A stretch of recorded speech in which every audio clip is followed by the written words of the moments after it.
पहचान आदरणीय माँ सरस्वती की भ्राता जगदीश जी के द्वारा। प्रजापिता ब्रह्मा के पश्चात जगदम्बा सरस्वती का स्थान तो अपनी रीति से सर्व महान है। यज्ञ की स्थापना में उनका शिरोमणि पवित्रता, घोर तपस्या, अटूट निश्चय इत्यादि की तो जितनी महिमा की जाए उतनी ही कम है। जिन्होंने उनके मुखमंडल को देखा है उनसे पूछिए कि वे कुदरत की क्या कमाल थीं। उनको देखकर तो महाअज्ञानी भी कह उठता था, माँ, ओ माँ, तेरी ठंडी छाँ, तेरी शीतल बाँ, तेरी हाँ में हाँ, ओ माँ, तू ले जा चाहे जहाँ, हमें दिखता आसमां, भूल गया जहाँ, माँ, ओ माँ। कैसी थी वो भीनी भीनी मुस्कुराहट जो शिव और ब्रह्मा ने ज्ञान रंग से चित्रांकित की हो। उस मुस्कुराहट को देखकर तो रोना सदा के लिए बंद हो जाता। वे निर्मल नैन जिनसे योग तपस्या की प्रकाश रश्मियाँ जिस पर पड़ती उसे भी योग के पंख पर बिठाकर फर्श से अर्श पर ले जाती। उनका वह दिव्य व्यक्तित्व ही ऐसा था कि वे एक अहिंसक सेना की सेनापति दिखाई देती थीं।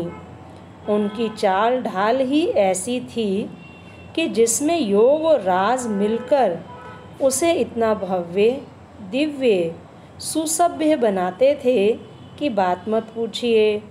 जिस किसी को भी उनका स्पर्श मिला उसने अनुभव किया कि उसकी इंद्रिय चंचलता शांत हो चली।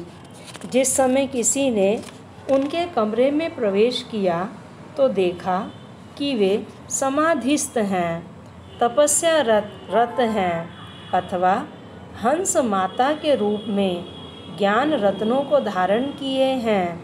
क्या जादू था उनकी तस्वीर में, क्या सुगंधी थी उनके व्यवहार में, कैसी महक थी उनके कर्मों में। जिसने उन्हें परिचय युक्त दृष्टि से देखा उसका तो जीवन ही सफल हो गया। अतः हम सभी का कैसा सौभाग्य है कि हम ब्रह्मा कुमार या ब्रह्मा वत्स भी हैं और सरस्वती पुत्र अथवा सरस्वती पुत्री भी हैं।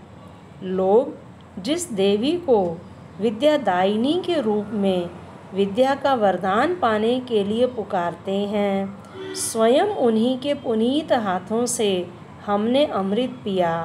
स्वयं उनकी मुख वीणा से ज्ञान की स्वर्ग सुखदायिनी झंकार सुनी। उनके वरद हाथों ने हमारे सिर पर प्यार बरसाया। उनकी ज्ञानमयी गोद के हम सुत हैं। हमारे इन नेत्रों ने सरस्वती को इस धरा पर खड़े बैठे चलते देखा। हमने यदि और कुछ भी ना पाया, क्या यह कम बात है? संसार में इससे अधिक सुंदर दृश्य और कोई हो सकता है क्या? ज़मीन आसमान सूक्ष्म दिव्य नाद करते थे जब वे चलती थीं। चंदा भी देर से जाता था जब वह रात रात भर शिव पिता को याद करती थीं। अरे वे ही पार्वती थीं जिसने पर्वत पर तपस्या की शिव के लिए। गौरी वे ही तो थीं। हिमराज की वह पुत्री ज्ञान गुण की दृष्टि से अपार सुंदर थी। जिसने उन्हें साक्षात नहीं देखा उसने क्या देखा? जिसे संसार आदि देवी, अम्बे, मैया, ईव, हव्वा इत्यादि नाम से याद करता है, उन्हें देखने का यही तो मौका था। हम उनके संग संग रहे, उनके हाथों से पले, उनकी छत्र छाया में खेले। वे दिन कितने निराले थे। वह हमारे सौभाग्य की कितनी सुंदर घड़ी थी। उस जैसा रोमांचकारी अनुभव तो और कोई हो ही नहीं सकता। भारत और भारत की नारी की वह शान थीं। योगियों में वे सर्व महान थीं। धर्म, दर्शन, मज़हब और ईमान थीं। वह दिव्य गुणों की खान थीं। वह मदर जहान, वर्ल्ड मदर थीं। वह ना होती तो कुछ भी ना होता। वह तो प्रजापिता ब्रह्मा के मुख द्वारा परमात्मा शिव का ईश्वरीय ज्ञान सुनकर सभी यज्ञवत्सों को समझाती थीं। वह तो उनके सामने ज्ञान एवं योग का नमूना थीं। सभी यज्ञवत्सों को संभालने के लिए वही तो निमित्त थीं। उन्हें प्रजापिता ब्रह्मा के समकक्ष स्थान पर बैठकर प्रतिदिन ज्ञान वीणा वादन का अधिकार था। उन्हीं मातेश्वरी ने दुर्गा का रूप धारण करके यज्ञ दुर्ग की रक्षा की, विघ्नों का सामना किया, जनता और सरकार द्वारा आई विपत्तियों को झेला। भिन्न भिन्न संस्कारों वाले यज्ञवत्सों को संस्कारों की भट्ठी में से उन्होंने ही उज्ज्वल किया और एक एक को ज्ञान लोरी सुनाकर ज्ञान पालना दी। वही तो प्रथम शीतला माँ, संतोषी माँ और अन्नपूर्णा माँ थी। स्वयं प्रजापिता ब्रह्मा उन्हें माला के युग्म मणके में स्थान देते, उन्हें यज्ञ माता की उपाधि देते तथा आदरणीय मानते। उन्हीं को आगे रख कर के वे उदाहरण देते थे कि सभी पुरुषों को चाहिए कि बहनों माताओं को आगे रखें। बाबा स्वयं कई बार उन्हें रेलवे स्टेशन तक छोड़ने जाते। मैं लगभग 50 देशों में गया हूँ। रूप लावण्य में अनेकानेक सुंदर नारियाँ भी देखी होंगी, क्योंकि आंख बंद करके यात्रा तो नहीं करता था। विद्वता, समाज सेवा, प्रशासन और व्यक्तित्व में अग्रणी महिलाओं को भी देखा, परंतु माँ की दिव्यता, उनकी शालीनता, उनका सौंदर्य स्वर्गिक था, उनका विवेक अद्वितीय था। वे मानवता से ऊपर उठकर पवित्र पुनीत हंस वर्ण की थीं। उन्हें देखकर कोई पातक हो, घातक हो, चातक हो, सभी कहेंगे माँ। वे पृथ्वी पर होते हुए भी पृथ्वी पर नहीं थीं। उनकी आध्यात्मिक चेतना, उनका योग प्रकाश ऐसा था कि देखने वाला भी शरीर को भूलकर आत्मनिष्ठ हो जाता था। आत्मनिष्ठ ना भी हो तो भी उसमें आध्यात्मिक चेतना जाग उठती थी।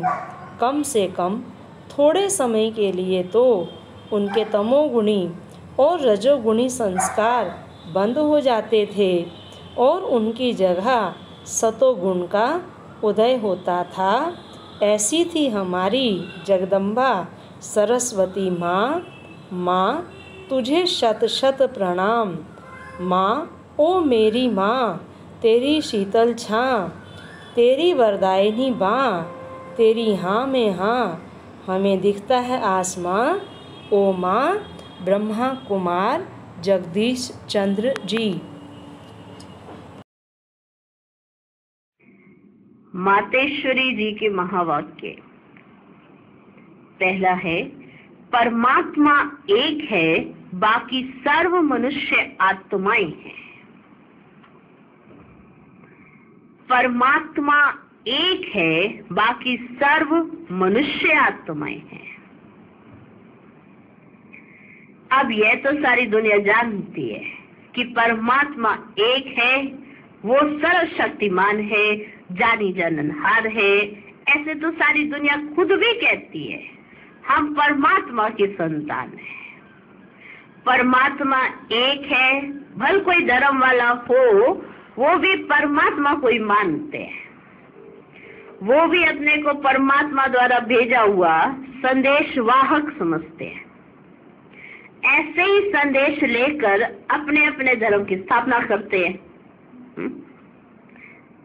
क्या कहा कि सभी मनुष्य आत्माएं भी खुद भी कहते हैं कि परमात्मा एक है। ये सभी कहते हैं परमात्मा एक है। भल कोई जन्म वाला होगा वो भी यही कहेगा कि परमात्मा को हम मानते हैं और वो एक ही है।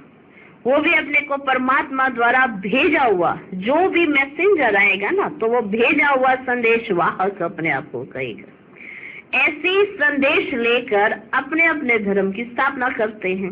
जैसे गुरु नानक ने भी परमात्मा की इतनी बड़ाई की, एक ओंकार सतनाम। एक ओंकार का अर्थ है परमात्मा एक है। सतनाम अर्थात उनका नाम सत्य है। तो गोया परमात्मा नाम रूप वाला भी है, अविनाशी है। नाम रूप वाला भी है, अविनाशी है, अकाल मूर्त भी है, तो फिर कर्ता पुरुष भी है। ऐसे ही है ना, एक ओंकार सतनाम अकाल मूर्त कर्ता पूरा कैसे है ना, पूरा ऐसे सुनाए गए। तो अकाल मूर्त भी है, तो फिर कर्ता पुरुष भी है। माना वो खुद अकर्ता होते हुए भी कैसे ब्रह्मा तन द्वारा कर्ता पुरुष भी बनता है। खुद ही गाया हुआ है, खुद ही कहा हुआ है ना, ये ऐसा है, अकाल मूर्त है, कर्ता पुरुष है, ऐसा कहा गया है। तो कैसे कर्ता पुरुष है, तो कैसे माना खुद वो अकर्ता है, फिर भी ब्रह्मा तन के द्वारा कैसे वो कर्ता पुरुष बनता है। अब ये सारी महिमा एक परमात्मा की है। अब मनुष्य इतना समझते हुए फिर भी कहते हैं ईश्वर सर्वत्र है, सब जगह है। अहम आत्मा सो परमात्मा है। अगर सभी परमात्मा ठहरे फिर एक ओंकार, फिर एक ओंकार कैसे? यह महिमा किस परमात्मा की करते हैं फिर? ठीक है ना, बात तो राइट है। एक तरफ एक ओंकार सतनाम कर्ता पूरक निर्भोर और निर्वैर, ये सब गाए हुए हैं। अर्जुनी से बहुत अच्छा सुनाए हुए, उसमें बहुत अच्छा गाए हुए। लेकिन अगर सब आत्मा सो परमात्मा है, सर्वत्र है, सब जगह व्यापक है, सर्वव्यापी है, तो फिर ये एक ओंकार किसके लिए है? तो ये महिमा फिर किसके लिए है? ये महिमा फिर किस परमात्मा की करते हैं? इससे सबूत है कि परमात्मा एक है। इससे सबूत ये होता है, ये सबूत देता है कि परमात्मा एक है। बाकी जितने भी धर्म स्थापक भी आते हैं वो भी मनुष्य आत्माएं हैं। बाकी उन्हें धर्म स्थापक कहा जाता है, वो तो मनुष्य आत्मा ही है। बाकी परमात्मा परमात्मा एक ही है। इसलिए उन्हीं के कहे अनुसार जो जो वो कहते हैं उस पर नाम ही एक ओंकार, तो वो एक ही है ना। अच्छा, दूसरे महवाक्य हैं डायरेक्ट ईश्वरीय ज्ञान से सफलता। डायरेक्ट ईश्वरीय ज्ञान से सफलता, डायरेक्ट ईश्वरीय ज्ञान से सफलता। यह जो अपने को अविनाशी ज्ञान मिल रहा है वो डायरेक्ट ज्ञान सागर परमात्मा द्वारा मिल रहा है। इस ज्ञान को हम ईश्वरीय ज्ञान कहते हैं, क्योंकि इस ज्ञान से मनुष्य आदि मध्यांत सुख पाते हैं, और अर्थात जन्म जन्मांतर दुख के बंधन से छूट जाते हैं। इस ईश्वरीय ज्ञान से हम आदि मध्यांत सुख पाते हैं, बाकी जन्म जन्मांतर के जो दुख है उससे छूट जाते हैं, कर्म बंधन में नहीं आते। इसलिए ही इस ज्ञान को अविनाशी ज्ञान कहा जाता है। अब ये ज्ञान सिर्फ एक ही अविनाशी परम पिता परमात्मा द्वारा हमें प्राप्त होता है, क्योंकि वो खुद अविनाशी है। ये ज्ञान अविनाशी क्यों है? क्योंकि परमात्मा अविनाशी है। ज्ञान अविनाशी क्यों? क्योंकि परमात्मा अविनाशी है। बाकी तो सब मनुष्य आत्माएं जन्म मरण के चक्र में आने वाली हैं। इसलिए उनसे मिला हुआ ज्ञान हमें कर्म बंधन से छुटकारा देने वाला नहीं है। देखो कितनी वंडरफुल बात है। बाप से जो ज्ञान मिलता है वो अविनाशी क्यों है? क्योंकि बाप अविनाशी है। बाकी सब आत्माएं जन्म मरण के चक्कर में आती हैं, वो अविनाशी नहीं रहती हैं।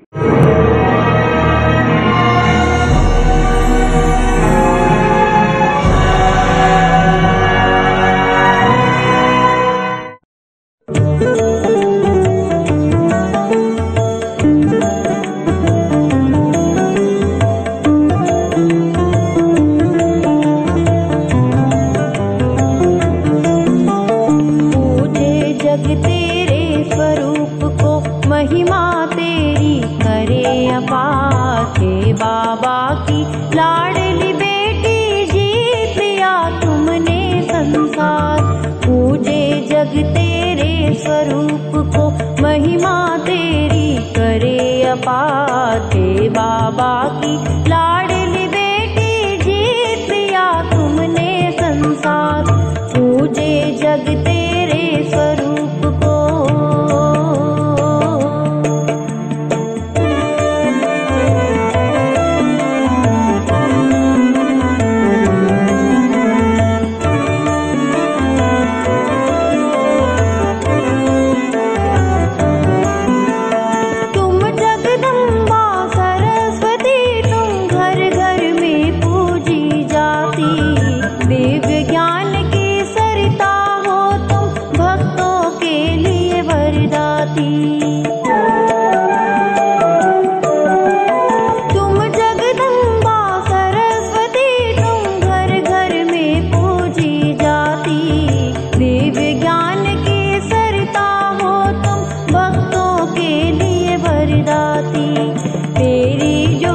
जलाकर दुनिया शीश झुकाए बारंबार। हे बाबा की लाडली बेटी जीत लिया तुमने संसार।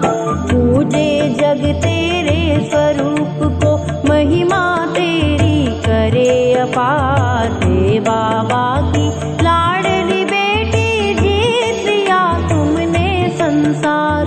पूजे जग तेरे स्वरूप को।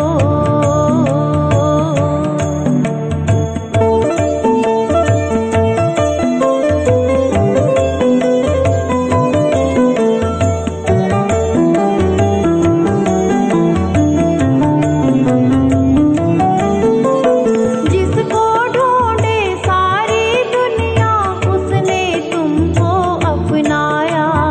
ऐसा प्यार प्रभु ने दिया कि कुशल प्रशासक बनवाया। जिसको ढूंढे सारी दुनिया उसने तुमको अपनाया। ऐसा प्यार प्रभु ने दिया कि कुशल प्रशासक बनवाया। यज्ञ संभाला बड़े प्यार से, बांटा सबको प्यार दुलार। हे बाबा की लाडली बेटी जीत लिया तुमने संसार। पूजे जग तेरे स्वरूप को, महिमा तेरी करे अपार। हे बाबा की